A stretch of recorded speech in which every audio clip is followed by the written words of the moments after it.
আজকে সকালে আমি বাবুকে নিয়ে কোথায় গেলাম এবং বিকালে কি কি রান্না করলাম আজকে সেটাই তোমাদের সঙ্গে শেয়ার করব।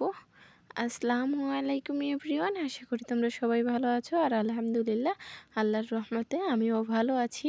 আমি 3 দিন পর আজ ভিডিওটা স্টার্ট করছি সকাল থেকে। আই হোপ আমার ভিডিওটা তোমাদের কাছে ভালো লাগবে। সকালে এই যে একজন এসে মাছ দিয়ে গেছে, আমাদের পুকুরের মাছ মরে গেছিলো, সে পুকুরের বাড়িতে যেতে লেগে দেখতে পাইছে যে মাছটা মরে ভেসে উঠছে, মরে যাচ্ছে। এমন টাইমে মাছটা নিয়ে এসেছে। আসলে মাছটার ডিম হওয়ার কারণে মাছটা মরে গেছে।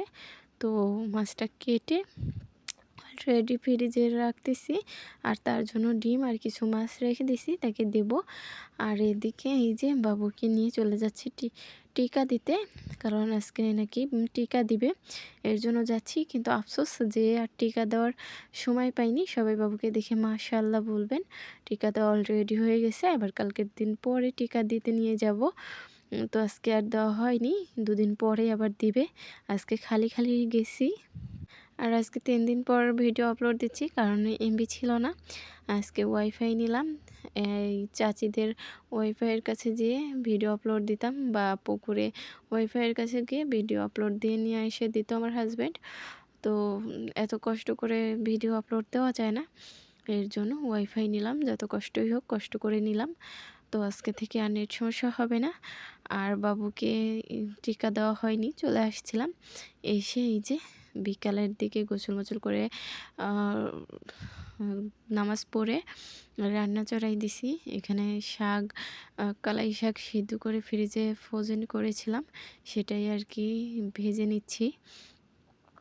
কে কে এভাবে শাক সবজি যেগুলা রমজানের মধ্যে থাকে না সেগুলা ফ্রিজে সংগ্রহ করো, অবশ্যই কমেন্টে জানাবা। তো কালাই শাক আমি তেমন একটা পছন্দ করি না, কিন্তু বাবু এবং বাবুর আব্বু দুজনেই খুব পছন্দ করে, এর জন্য তাদের জন্য রেখে দিছিলাম। আমার কালাই শাকটা ভাজা হয়ে গেছে, আমি কালাই শাকটা তুলে নিলাম। আর এখন করব মাছ ভুনা। যে মাছটা কেটেছিলাম সেই মাছের পেট থেকে প্রায় 1 কেজির মতো ডিম বের হয়েছিল। আর যে মাছটা দিয়ে গেছিলো ওই ভাইয়াটা ডিম খেতে চেয়েছিল, তো তার জন্য অর্ধেক রেখে আমি অর্ধেক ভুনা করছি। তাকে অর্ধেক দিব আর অর্ধেক আমি ভুনা করছি। তো আমি পিস মাছ কেটে দিয়ে খুব সুন্দর করে ভুনা করে নিছি। আর এটা এখন অনেকক্ষণ জাল করে নিব। একটা গন্ধ থাকে মাছের, যাতে করে গন্ধটা থাকে না, এর জন্য খুব ভালো করে ভেজে নিব। আমি বড় মাছ খাই না, তবে মাছের ডিম খেতে পছন্দ করি।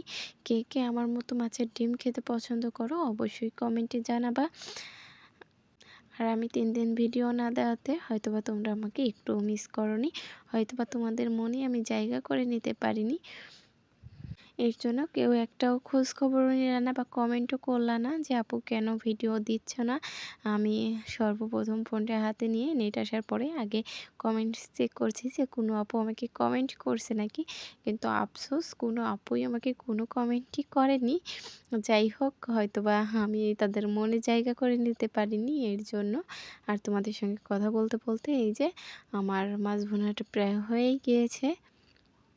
যেমন বাচ্চা হতে মানুষের অসুবিধা হয়, তেমন মাছেদেরও অসুবিধা হয়। মাছটার অনেক ডিম হয়েছিল, ডিম দিতে পারিনি, এই ডিম আটকে মারা গেছে। তো যার জান আছে বা প্রাণ আছে সেই জিনিসেরই কষ্ট আছে, কষ্ট সব জিনিসেরই আছে। তো এই পর্যায়ে এসে যদি আমার ভিডিওর কোথাও কোনো অংশ একটু ভালো লেগে থাকে, তাহলে অবশ্যই লাইক দিয়ে ভিডিওটা দেখবা আর কমেন্ট করবা আমার ভিডিওটার কোথাও কোনো অংশ তোমাদের কাছে ভালো লাগছে। আর এখনও সাবস্ক্রাইব না করে থাকলে সাবস্ক্রাইব করে আমার ছোট্ট ফ্যামিলির সদস্য হয়ে যাবা। আর এখন রান্না করব গোস্ত কালাই। কালাই দিয়ে গোস্ত রান্না করব, ব্রয়লার মুরগি রান্না করব। তার জন্য সব রকমের মশলা দিয়ে দিচ্ছি, একটু পানি দিয়ে দিছি, খুব সুন্দর করে মরিচ দিয়ে হলুদের গুঁড়া লবণ দিয়ে মশলাটা খুব ভালো করে কষিয়ে নিব। তারপরে কালাইগুলো দিয়ে দিব। কালাই গোস্ত খেতে কে কে পছন্দ করো অবশ্যই কমেন্টে জানাবা। আমাদের এদিকে তো কালাই লাগায় না, কালাই লাগায় আমার খালামণিদের বাড়ির ওদিকে। তো খালামণি আসার সময় আমার জন্য নিয়ে আসছিল, আমি সেগুলো ফ্রিজে সংগ্রহ করে রাখছি। আর এর মধ্যে আমি একটা টমেটোও দিয়ে দিছি যাতে ঝোলটা গাঢ় হয়। তো আমি খুব ভালো করে মশলাটা কষাই নিছি। এরপরে এই যে কালাইটা দিয়ে দিলাম। এর আগে টমেটো দিয়ে কষাই নিছি, এখন কালাইটা দিয়ে দিছি। এখন খুব ভালো করে কষাই নিব। তারপরে এই যে গোস্তগুলা আস্তে আস্তে সব দিয়ে দিব, দিয়ে খুব ভালো করে নাড়াচাড়া করে নিব। তো কিছুক্ষণ রান্না করে নেওয়ার পরে ঝোল দিয়ে দিলেই আমার গোস্ত রান্না কমপ্লিট হয়ে যাবে। আর আমার প্রিয় আপুদের কাছে একটা রিকোয়েস্ট থাকবে, সেটা হচ্ছে আমি কথার মধ্যে হয়তো অনেক ভুল ত্রুটি হতে পারে, তাই আমি ক্ষমা প্রার্থী। আমার ভুল হলে অবশ্যই ক্ষমা করে দিবা। আর এই যে ইফতারের টাইম হয়ে গেছে, আমি ইফতারে নিয়ে বসে পড়েছি। আমি যেহেতু খুব গ্যাসে ভুগি, এর জন্য বেশি কিছু বানাই না, শুধু ছোলা মুড়ি এইটুকুই, ব্যাস, এর বেশি কিছু করি না। আজকের ভিডিও এ পর্যন্তই। সবাই ভালো থাকবে, সুস্থ থাকবে। আল্লাহ হাফিজ। দেখা হবে নেক্সট কোনো ভিডিওতে।